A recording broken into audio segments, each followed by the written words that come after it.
પુષ્પાબેનનું કહેવું એમ છે કે તમે અમારા ફોન નહીં લીધા અને કોઈ આવ્યું નહીં અથવા કોઈ મદદ ના મળી,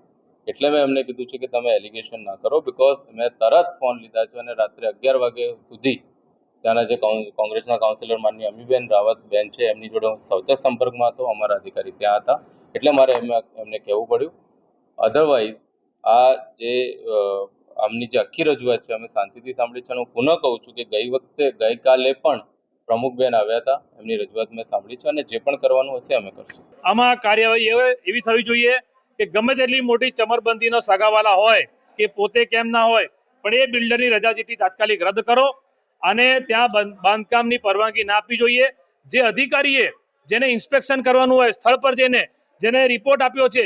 સ્ટેબિલિટી રિપોર્ટ અને જેને આ રજા ચીઠ્ઠીની પરવાનગી પર જેને સહી કરી છે એ અધિકારીની સામે પગલાં લો. આ વડોદરા શહેરમાં એક ઉદાહરણ ઊભું કરો કે બીજા કોઈ લોકો આવા બનાવ ના બને અને કોઈના જીવ જોખમમાં ના મુકાય. આજે લોકોના જીવન મરણનો પ્રશ્ન આવી ગયો છે, એમના અસ્તિત્વનો પ્રશ્ન આવી ગયો છે, માટે કોંગ્રેસ પાર્ટી અમે એ લોકોના સપોર્ટમાં